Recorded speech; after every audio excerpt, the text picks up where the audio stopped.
It's one of the most violent places on earth, but just how democratic is the Democratic Republic of Congo, given its president was supposed to have left office back in 2016? I'll ask the country's controversial Minister of Communications, and we'll also debate the future of Germany's Angela Merkel.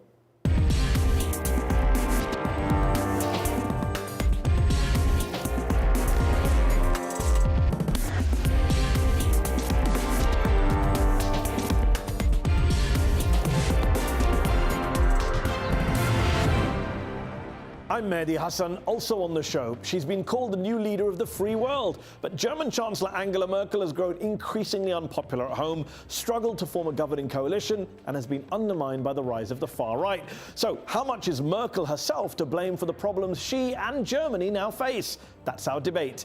But first, protesters shot dead, opposition figures exiled, and the internet shut down. All, some say, because the president of the Democratic Republic of Congo, Joseph Kabila, refuses to leave office. The country's constitution says elections should have been held in 2016, but the authorities keep postponing them. So what next for a nation that's still recovering from what's been called Africa's Great War? This week's headliner, Congo's Minister of Communications, Lambert Mendé.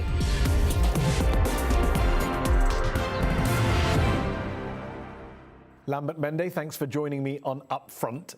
Your boss, Joseph Kabila, has been president of the Democratic Republic of Congo for 17 years, and you've had presidential elections in your country delayed for nearly 2 years now. Is he ever going to give up power and let someone else be elected president? Well, as my president used to say often, you just read the Constitution of the Democratic Republic of the Congo, and you find the answer. There is a provision within the Constitution that can tell you if he can step down or not. And it is written in the Constitution very clearly. And nothing will change in that Constitution. Under the Constitution, there were supposed to be elections in 2016. Your government said there would be elections in 2016. Then they were delayed. We were told they would be in 2017. They didn't happen in 2017. Now we're told they should happen in December 23rd. I think December 23rd, 2018, at the end of this year. How do we know they're ever going to happen? Everybody knows that we had security challenges.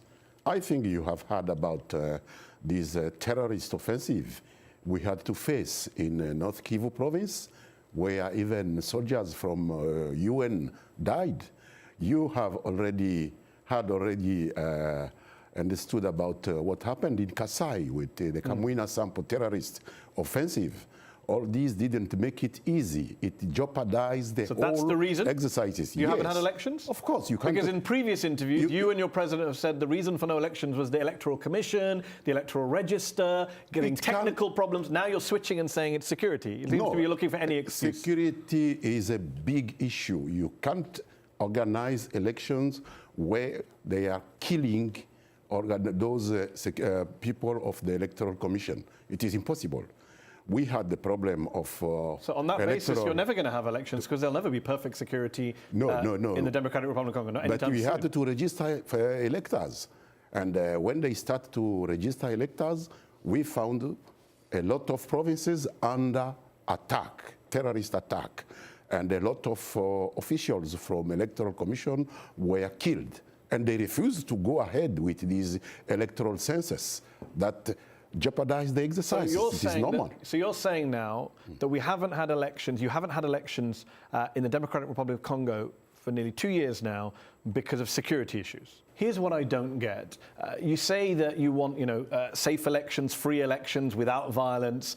Your president has said in the past, we want perfect elections, I believe is a phrase he's used. And yet in 2011, when he was re-elected for a second term, President Kabila, those elections were not considered free and fair by international monitors. You didn't care about free and fair elections in 2011 when he was being re-elected? This is comment of people. We found international monitors from the Carter Center and other groups. This is not a country that belongs to a commentator from I don't know who. So who decides whether elections are free and fair? It is people of Congo who decide. Okay. And we decide that the elections were good. The government that won decided the election was good. I was elected a member of parliament and it was good.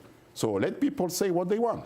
But the people of Congo, you say, will decide what's free and fair. The people in Congo are protesting in the streets. They have been for the last 2 years against the delays in elections. Who protests, my dear? There are no protests? We are having 12 million people in this town of Kinshasa. Okay. And there were not even 10,000 people protesting. 10,000 people doesn't count as a protest in your eyes. We are having non-elected people trying to capture the top job. So only elected people are allowed to elections. protest in a democracy. Is that your position? My That's a very position, bizarre definition of a position democracy. is that non-elected people cannot give the policy of a nation.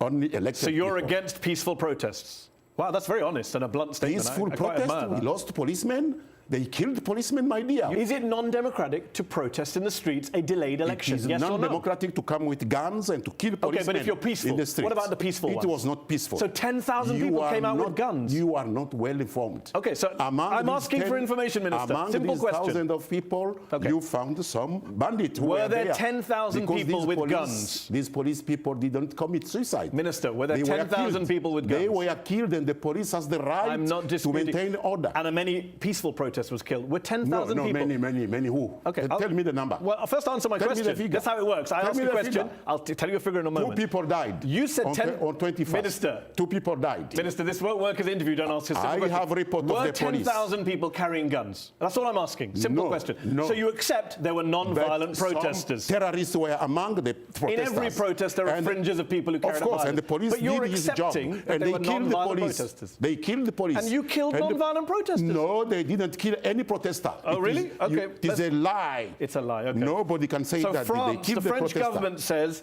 that you use lethal force against Congolese civilians. Amnesty says you used firearms against unarmed protesters. Human Rights Watch says that you Human fired at Rights Watch. point-blank range. We have, you know which no. governments don't like we have human no rights problem groups? with Amnesty. But we have a problem with a lady working with Human Rights Watch. Everybody knows. Well, I'm glad you... she had a problem with our immigration officers. Okay, so you have a problem with Human Rights Watch. She's trying to revenge. Well, that is her problem. Well, Minister, apart from the fact that I you're... want to respond to that. Apart from the fact that I'm having to repeat Yes. lots of questions, what I do admire is you do speak in a very blunt way. You said you have no problem with Amnesty International. This is what Amnesty says. Yes. The wanton disregard for protesters' lives, the unlawful use of force cannot be tolerated. The use of firearms against unarmed protesters contravenes Congo's obligations under international law. Maybe they are not well informed. That is all. Oh, my word. That's all. So now That's you all. dismiss Amnesty as well? You should not go and take a report from somebody who has a problem with somebody. But I and should say take a report because from it the is government that's Amnesty, killing the people. It is Amnesty who said So who should I believe, it is Minister? true. Who should I believe? Police. I shouldn't believe the French government, should do police. the US government, French Amnesty, government. Human Rights Watch, but I should believe the government Congolese, that's carrying out the killings. because we are in the field, my dear. Okay, so the Nobody UN died while so protesting. Okay, so let me ask you Yes. this question: a UN official, UN human rights official on the ground, was monitoring events, was thrown to the ground by security forces, kicked and punched, even though he was wearing a blue vest identifying as UN. Was he a terrorist as well? I'm not aware of that. Oh, perhaps you should incident. get more information. Then. I'm not Just aware. now you were telling me to get lots of information. I'm you not don't seem- aware. So you're We not aware of an receive attack on a UN we official receive reported by the New all- York Times? No, we receive Wow. all information from our police Maybe you about should read the all New York these Times. incidents, but these we didn't have that information. The reality is that the Congolese people, a lot of Congolese people support Kabila. A lot of Congolese people don't support Kabila. It is democracy. Indeed. And there was I a know poll, it, a I democracy without acknowledge it. elections. Yes. There was a poll done last year that showed 10% of Congolese people support the president. 38% say they'd back the exiled An opposition leader elected Moise president Katumbi. supported by 10% of people? Well, Are you joking? When did you make this no, a poll was done, an opinion When? poll. Who? By Who the did Congo it? Research Group of NYU. I have never seen those people making a poll in Congo. Okay. They are making polls here in New York or in Brussels or in Paris. Okay. This is liar. It's all made up. Those are liars. Wow, okay. So Yes. they're liars. The UN might be liars. They are Amnesty are unhappy liars. because we Human went- Rights Watch are liars. because we The went French to look government for are partnership liars. with The US China. government lies. You're the We only one know telling the that truth. some Western Wow. countries are unhappy because we are giving now partnership with Western countries China. are unhappy. Some partners like Belgium. Okay, And what about they the are- respected head of the Catholic Church in your country who has compared life in Congo to living in an open prison? We have a devastating no problem with the Catholic Church in Congo. Let me tell you. They have a problem the with truth. you, it looks like. We have problem with some prominent clergymen who are acting as politicians. How about the head of the Catholic Church? No, the Catholic Church does not have a head. This is what he says. How can you Any kill? diocese have its own How authority. can you kill men, women, children, youths, and old people all chanting religious songs? This is what he says. Are we now living in an open prison? I'm sorry. Are we now living in an open prison? Nobody were killed during demonstration. Cardinal Laurent Masonga Of says, course. are we now living in an open prison? It's a very simple question. It is the clergyman who is acting as a politician who said so, but not the Catholic Church. Okay, so and he was disowned by many other bishops okay. under the Catholic So you just Church. dismissed the bishop as well? We dismiss him. Why? Because he doesn't like your business relationship with China? He's a politician. Okay. Do you fear your Congolese opponents? Is that why you don't let them protest freely? Do you think that there is any country in this Central Africa, this part of the continent, where people can demonstrate freely as in the Democratic Republic of Congo? Give me a single Where hundreds country. of people are being shot dead? 100 people? 6 people were shot dead in January 2018. 6 is not 100. Let's just do the maths then, Yes. since you're challenging numbers. I love a few Yes. facts. In December 2016, 62 people killed. No. In August 2017, 27 people Lie, killed. lie. That's 89. Lie. Let's add on the 7 in December. Without names? That's 96. Let's Without add on the 6 in identities? January. That's 102 Without dead. identity, 102 dead. just the And you're figures. just dismissing your fellow Congolese. Just figures. You don't seem to care. Where is the names? Why don't you read the reports 5 by people Amnesty, Human report Rights what Watch, reports. Reuters? People can be influenced and they write reports. It's impossible to have a conversation with you because when I give you a fact, fake reports. you dismiss it. They can write fake Oh, it's reports. fake news. You're borrowing President They Trump's phrase. can write Okay. fake reports. I'm Okay. sorry. How many have you killed? There have been confrontation between terrorist elements You call them terrorists. and our soldiers. No one agrees with you No, on no, that, no. by In the way. Kananga, No not one in agrees with Kinshasa. you. Not in Kinshasa. How many people have been killed, Demonstration. Nobody were killed during the demonstration. How many were killed? Five terrorists were killed. Since December while 2016, how many people have been killed in protest? Not even 10. Really? Not even 10. So when we have court-martial, the soldiers who have killed people out of the combat The problem operations. is, you keep saying the facts are fake, information that your government is actually trying to control information. You shut down the internet. You prevent people from texting. Sounds like you're very worried about free protests. You will not find a country where freedom of speech, freedom of expression more than Congo. With respect, this is just Black nonsense. Africa. You're you just, will not find. You're just Give saying, me a single You're just name. making nonsensical statements. Give me a single You're the name of a freest country in I'm asking Africa. Are you the freest country in Africa? Give me a single name I'm of a asking country. You are not with able. respect, you're not interviewing me. I'm interviewing you. Who is? There is I'm not asking a simple single question. country. Are you in Black saying that your Africa. country is Yes. has the freest speech in Black Africa, to use your phrase? Yes. So why did the South EU Africa. sanction you, you're the Minister of Communications, Yes. for a, quote, repressive media policy Because of China. that undermines the election process? You're Because now of banned from China. travelling to the EU. You're banned. This is You lobby from personally. Belgium, I know very well. Okay. So this is because of China, I know very well. And why did the US Because of government China. sanction officials I'm not sanctioned in the by Democrat- US. But I'm your in colleagues the are. US. Your colleagues are.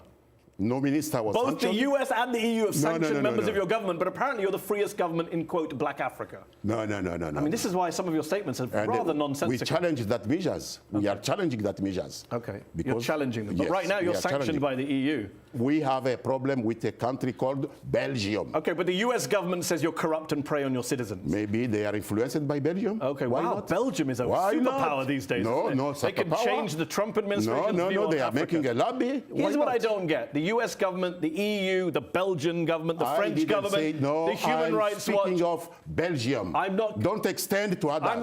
I'm quoting the US is government. you. Okay, me.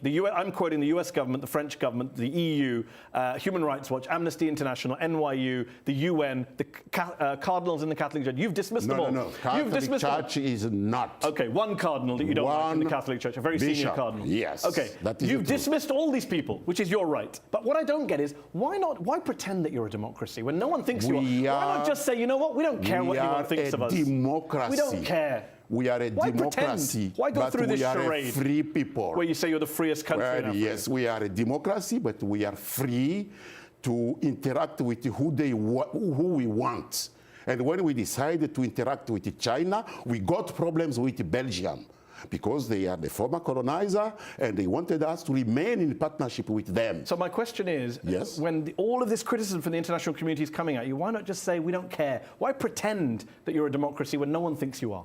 We are a democracy because we are. It is a matter of a fact. It is not a matter of you have a opinion. president who It is not has a gone matter past of his opinion term. of others. That's how this interview began. It is a matter of fact, my dear. It is not a matter of somebody saying you are a Democrat, so you are a Democrat. It is a matter of facts. Are we acting as Democrat? If yes, we are Democrat.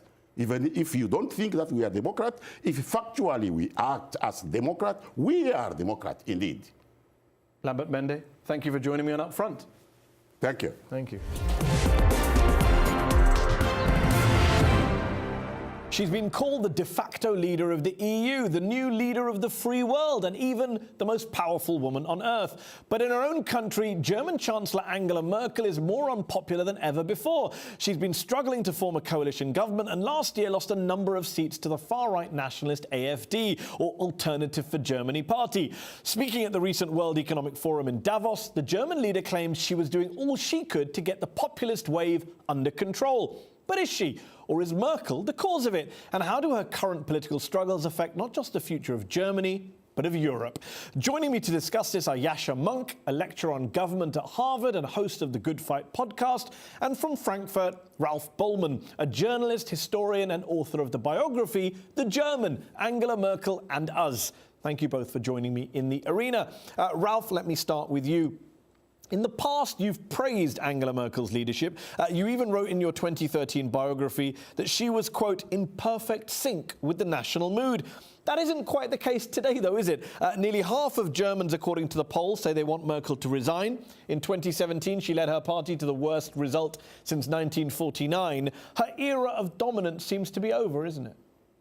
Yeah, there are two reasons, I would say. First of all, she is in office for 12 years, and that's lots of time, even for Germany. And of course, it's also a problem that forming the government is very difficult now, and that's not a very comfortable position for her. And the other reason, of course, is her refugees policy since 2000 or in 2015, when nearly 1 million refugees came to Germany, and of course that was a great push for the right-wing and nationalist AfD party. But, well, I think that it's not the fault of Angela Merkel because there were few alternatives how to react in the situation we had in that year. Yeah, but of course it's a consequence of her policy. Okay, Yascha Mounk, it's to do with the fact that she's been in power for a long time. That's one of the main reasons why she's so unpopular now. It's not through faults of her own? I think it's a little bit of both. Obviously, once you've been in power for over 10 years, it's easy for people to sour on you. But I think the best line on Angela Merkel always used to be that she's minimally invasive. She doesn't really get on your nerves. And I think she still doesn't get on people's nerves in quite that way. It's not that they see her on the TV screens and they think, I just cannot stand to see this face anymore, I don't want to hear that voice anymore. I think people are recognizing that she actually hasn't shown real strategic leadership. And that's true across a whole range of issues. The refugee crisis is one moment where she seemingly had some kind of leadership, for she was actually buffeted by events to a remarkable degree. But the same is true on the Euro crisis, where she didn't clearly set out how Germany should deal with Greece and other countries. She sort of kept muddling through. The same is true with the rise of liberal populists in Poland and Hungary, where she hasn't shown real leadership. And I think people are recognizing now that the same is happening in coalition negotiations, which have dragged on without a clear word of leadership from Angela Merkel, without her saying, this is where we want to go and why, that she's not as strong a leader as has been claimed. Ralph, she lacks real strategic leadership and she's been muddling through, says Yascha. Well, yes, but I think that for her, that what you call muddling through is part of good political leadership. It's pragmatism and to see what is realistic. And if you take the Eurozone crisis, for example, the countries of Northern and Eastern Europe were not so much, or the people in these countries were not so much willing to pay money or to guarantee credits, to be more exact, for other countries in Southern Europe, and vice versa. People in Southern Europe were not very much attached to the idea of financial stability. And I think it was a really big political leadership, an act of political leadership, that Angela Merkel was able to find a compromise between these two positions. Yascha, let me ask you this. She accepted 1.5 million migrants, asylum seekers, refugees in 2015 and 2016. Her critics say that open door policy backfired on her. people on the left actually praise her and say that was a humanitarian gesture. From a purely political, pragmatic viewpoint, was that a mistake in your view? And what were the alternatives, as Ralph has mentioned? Well, I think one of the things that was a mistake in the migrant crisis, which is quite typical of her shortcomings, which is that she's not somebody who can actually set out a vision and hold a speech in order to get people on board, was a lack of communication. So what she did was quite bizarre. You would expect somebody who's actually committed to helping refugees to try and keep the door open while reassuring people that there is a limit and that she's taking steps to manage flows. What she did instead was the opposite, which is to say that she actually did what she could to stop the migrant flows. She struck a very dubious deal with Recep Erdogan of Turkey, for example, to make sure that no more migrants could actually reach Germany. And otherwise, she told the German public, there's no end to immigration and to the refugees. We will not have an upper limit. This is going to go on for however long it will. And I think one of the reasons why Germany turned against refugees so strongly is precisely that they had a sense of this is going to go on forever. And so then it'll change our country very quickly. So if she had been very clear about the fact that there's going to be an end of this, I think that people would have been more accepting of refugee policy. Yeah, I think that the main reason why she acted how she acted was simply Europe. She thought that Germany could not be the country which closes the borders. If Austria does that, that doesn't matter, but Germany cannot do that, and especially in the situation of the summer 2015, after the deal with Greece, where many people thought that Germany was too hard against Greece and Greeks. And so this was a main motive, but Angela Merkel didn't want to speak about that because she thought that this argument, Europe, was not popular enough among Germans, and that was why she only. But isn't that what she's done every single time? Every single time she felt, I don't want to speak about this, I don't want to fight for this because I'm running after the opinion polls moment after moment. And that's made her very successful. It's allowed her to get re-elected a number of times, but it's also the reason why she hasn't actually solved any of the issues facing Germany. What's her legacy? In what way has she actually changed the country? You mentioned political legacy. What is her legacy? Would you say that part of her legacy is the rise of far-right nationalists, the AfD, the Alternative for Germany party, which became the first far-right nationalist party to enter the German parliament since the Nazis? Merkel's vote share went down last year. Their vote share went up and they won seats for the first time on this level. Do you hold her responsible for the rise of such groups? I mean, there's a case to be made there, right? You can say that because she has vacated the political right in Germany, because she's moved her party to the center, that left a space for the AfD. When you look around Europe, there isn't a single country with a system of proportional representation where some form of far-right populist party hasn't risen. So I think Germany was overripe for that, and that probably would have happened with a different chancellor as well. Ralph? Perhaps it's part of Angela Merkel's legacy, but it's not in the center of Angela Merkel's legacy. Her legacy is, in my view, that she managed to, with her muddling through, yes, of course, but to bring Germany and Europe quite safe through the recent 10 years of crisis. First of all, financial crisis, then Eurozone crisis, then Ukraine crisis. We were at the edge of a third world war when she started to talk with Obama, Putin, and so on. And then, of course, refugees crisis. And so let me ask you this, Ralph. Europe. Angela Merkel, she's been in office nearly 13 years. We don't know how long she'll be in office for. Will she be remembered as a great leader who united Germany and Europe behind her, or as an overrated leader whose tenure ended in failure? How will historians judge her? I think she won't be seen as a great leader like Helmut Kohl with very new things like reunification. But she will be seen as a great leader such as Helmut Schmidt, for example, a chancellor of crisis, who managed to keep Germany and Europe safe in a time of crisis. And I think when she is not there anymore, her popularity will rise again.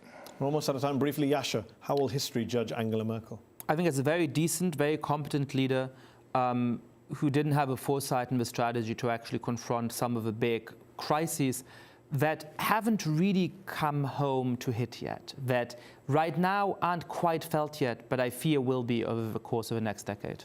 Gentlemen, we'll have to leave it there. We're out of time. Thank you both for joining me in the arena. That's our show.